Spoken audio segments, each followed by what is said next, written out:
Just when you thought this week of football couldn't get crazier, the Confederation of African Football decided to hit us with a dagger. 2 months after the completion of the 2025 Africa Cup of Nations, Africa's football governing body has now declared Morocco champions, stripping Senegal of the trophy it lifted that night in the presence of both the CAF and FIFA presidents. This shocking announcement has forced us, as well as much of the footballing community, to ask a big question. Have CAF and the Afcon really sold their soul? For those who don't remember, let's do a little recap of the events from that fateful night. Senegal went up against host Morocco in the very eventful 2025 final on the 18th of January. In that game, an indignant Pape Thiaw, the coach of the Senegal national team, ordered his team to walk off the pitch in protest of what he felt were some wrong refereeing decisions which had gone against them in the game. The whole action was instigated by a penalty which was awarded to Morocco very late in the game. The fact that it came not long after a Senegal goal was disallowed probably pushed the manager beyond his limits, which led to him asking his players to stage a walkout. Most of the Senegal players did walk off the pitch, but they eventually came back to complete the game, and it was mostly thanks to the pleas of the eventual player of the tournament, Sadio Mane. When the game finally resumed, the penalty awarded to Morocco stood, but Brahim Diaz made a mess of it, attempting a panenka which was easily dealt with by Edouard Mendy. The game would then proceed to extra time, where Papagai's 94th minute strike decided the game and won Senegal the trophy. Senegal were crowned continental champions and life went on. The West Africans even had a massive parade with the trophy, one which was attended by thousands of jubilant fans on the streets of Dakar. But while they celebrated, Morocco promised to file a complaint against Senegal with both CAF and FIFA because, according to them, the events prior to Brahim's penalty kick affected the normal development of the match and the performance of the players.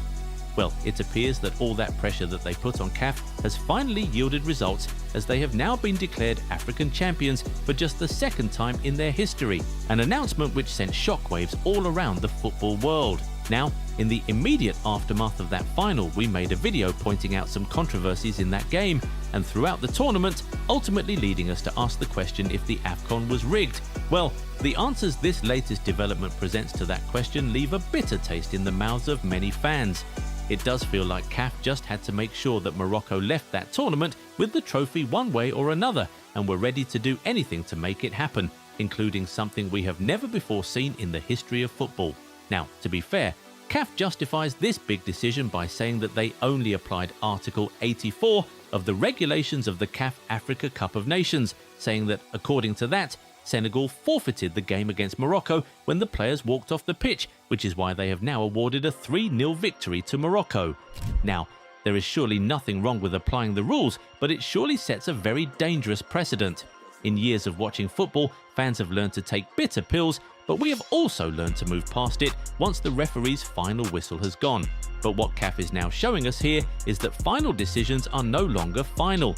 If you find enough loopholes in the rulebooks, you can still secure a victory in a game you lost on the pitch. So, should England go back and appeal against the handball from Diego Maradona at the 1986 World Cup goal? So the England FA should be able to appeal and get FIFA to award them victories in those games. Should Bayern Munich appeal against the offside goals Real Madrid scored against them in the Champions League in 2017? Should Chelsea appeal against the penalty decisions that didn't go their way in the Champions League game against Barcelona back in 2009? Or should Atletico Madrid appeal against the offside goal that was scored against them by Real Madrid in the 2016 Champions League final? We could go on and on and on. It also begs the question, what if this walkout had happened in the semi-final? Would the team who lost then be called back to then take part in a new final? How do you keep up with stuff like this? As we said, a decision like this from CAF could set a horrible precedent in football, one that could set the game years back. These organisations should be focused on training their referees to make the best decisions in the moment and not attempting to correct it off the pitch, much less after 2 months. If indeed Senegal forfeited the game by virtue of walking down the tunnel when they did, the referee should have been aware of what the rulebook says about that and made what he felt was the correct decision right there and then. I mean, he certainly had enough time to consult his peers and come to an informed decision. There was a 17-minute delay before the game finally resumed. If the referee couldn't come to the right decision within that time, then maybe CAF should be questioning themselves for failing to educate the referees they hire to be in charge of the games. However, if the referee, the Moroccan team and FA, and the CAF and FIFA presidents, who were all present in the stadium that day, decided to continue with the game, then we should all live with the decision and the consequences thereafter. But you know why they probably didn't annul the game right there and then? Maybe because they thought they wouldn't need to. Perhaps they thought that Brahim would score the penalty and Morocco would be champions anyway. I mean, we surely wouldn't be hearing anything about this rule right now if Morocco had gone on to score and win the game that night, would we? Now, are we saying that what Senegal did was completely right and should have gone unpunished? Of course not. I mean, we also made a video in the aftermath of the final talking about how what the Senegal national team did was wrong and why they must not escape punishment. We even suggested ways in which they could have been sanctioned. So indeed, we agree that punishing them is something CAF are well within their rights to do, and we think they should have punished them. But stripping them of the trophy only stands to harm the reputation of the competition, which, might we say, is already dented.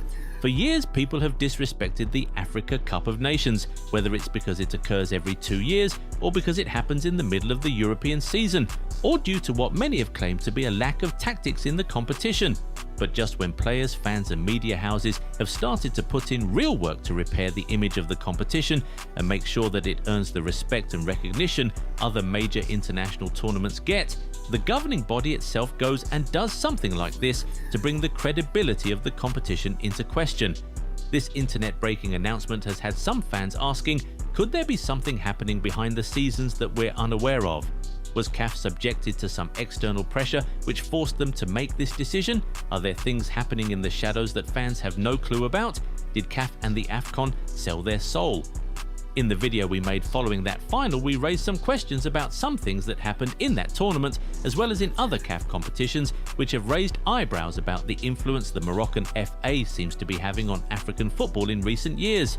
Of course, we're not accusing anyone of anything here, but when you see something as strange as champions being stripped of their trophy after 2 months, you just have to ask questions, especially when the decision favours the country that hosted the competition and was already under the microscope.